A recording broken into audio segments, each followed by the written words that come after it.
Hi guys, welcome back to my channel. ഞാൻ ഒരു mini day in my life ആയിട്ടാണ് വന്നത്.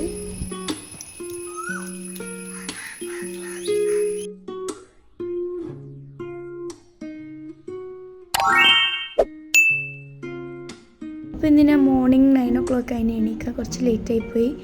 രാവിലത്തെ ഫുഡ് എന്ന് പറയുന്നത് ചപ്പാത്തിയും ഇറച്ചിക്കറിയാണ്. ഞാൻ ഞാറിൽ കഴിച്ചു. ചിലവർ പറയും നേർക്കാന്നാണ്, നമ്മൾ ഞാറിൽ നിന്നാണ് അറിയില്ല. പിന്നെ ഉച്ചക്കത്തെ ഫുഡ് എന്ന് പറയുന്നത് ഇറച്ചിച്ചോറാണ്. അങ്ങനെ ഇറച്ചിച്ചോറ് ഇതാ പകുതിയോളം ആയിക്കഴിഞ്ഞ് ഇനി കുറച്ചുകൂടി സെറ്റ് ആവാനുണ്ട്. പിന്നെ ഫുഡ് കഴിക്കുന്ന വീഡിയോ എടുക്കാൻ പറ്റില്ല. ഇതിൻ്റെ ഷോർട്ട് ഞാൻ വീഡിയോയിലിട്ടിനി. അരിനെല്ലിക്ക ഇപ്പം സെറ്റായി വന്നത്. സെലയിൽ സ്കൂളായതുകൊണ്ട് ഞാൻ നാട്ടിൽ വരുമ്പോൾ ടെക്സ്റ്റ് എടുത്തിട്ട് വന്നേ. അതുകൊണ്ട് ഓരോ സബ്ജക്റ്റായിട്ട് ഞാൻ അങ്ങനെ പഠിക്കുന്നുണ്ട്. അപ്പോൾ ഇന്നത്തെ എൻ്റെ സബ്ജക്റ്റ് എന്ന് പറയുന്നത് സയൻസാണ്.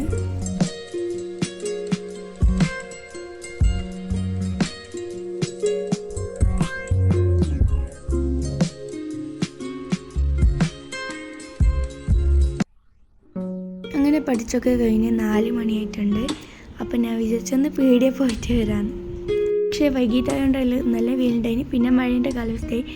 എനിക്ക് തോന്നുന്നത് റെയിൻബോ എത്തി താഴെത്തിന്ന്. അപ്പോൾ റോഡ് മുകളിൽ ചെറിയ റെയിൻബോൻ്റെ ഇതുണ്ട്, അതും വീഡിയോ എടുത്തു. പിന്നെ പീടിയെ പോയി ചോക്ലേറ്റ് വെച്ചു. അങ്ങനെ വൈകിട്ടായിട്ട് നമ്മളിത് നല്ല അടിപൊളി പാൽ ചായ ഉണ്ടാക്കിയിട്ടുണ്ട്. പിന്നെ അതിൻ്റെ ഒപ്പം ബ്രെഡ് ടോസ്റ്റും ഉണ്ട്. ഇന്നത്തെ ഈ വൈകിട്ടത്തെ സ്നാക്ക് ഞാൻ ഉണ്ടാക്കിയതാണ്. ഞാൻ പിന്നെ ചായ കുടിക്കില്ല, ബ്രെഡ് മാത്രം തിന്നു. അങ്ങനെ ബ്രെഡ് തിന്ന്. പിന്നെ രാത്രിത്തേക്ക് പുട്ടുപൊടി ഉമ്മയോട് പുട്ടുണ്ടാക്കാൻ. പക്ഷേ പൊടി നോക്കിയാൽ പുട്ടുപൊടിയില്ല. അപ്പോൾ ഉമ്മ അങ്ങനെ ഈസി ടെക്നിക്കായിട്ട് വന്നയാ. പിന്നെ പുട്ടിന് ടേസ്റ്റ് ഇടാൻ വേണ്ടിയിട്ട് ഉമ്മ കുറച്ച് തേങ്ങട്ടോടത്തിന്. പിന്നെ ഇന്നത്തെ ഈ പൊട്ടുപൊടി ഉമ്മ ഹോം മെയ്ഡായിട്ട് ഉണ്ടാക്കിയതാ.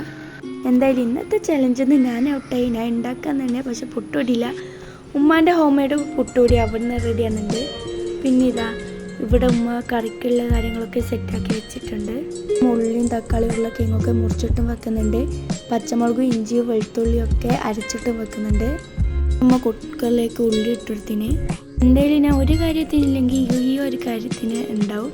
അപ്പോൾ ഉമ്മ തേങ്ങ ഒരിക്കുന്നുണ്ട് വേഗം വന്നേ വെള്ളം കുടിക്കാൻ വേണ്ടിയിട്ട്. പിന്നെ രാത്രി 8 മണി വരെ നമ്മളെ പണി തുടങ്ങി പുട്ടുണ്ടാക്കാൻ. എന്തായാലും ഇന്നത്തെ പുട്ടുണ്ടാക്കിയ ഞാനാണ്. അതുകൊണ്ട് നല്ല രസമുണ്ട് കാണാൻ. എന്നോട് എപ്പോഴും പറയില്ല പകുതി കിട്ടിട്ട് പോകരുതെന്ന്. ബാക്കിയുള്ള പുട്ടും ഉണ്ടാക്കി അങ്ങനെ ഫുഡൊക്കെ കഴിച്ചു. എൻ്റെ ഇന്നത്തെ വീഡിയോ ഇത്രയുള്ളൂ. Bye bye. ഞാൻ വല്ലപ്പോഴും ബോറടിക്കുന്ന വരക്കുന്ന ചിത്രങ്ങളാണ്.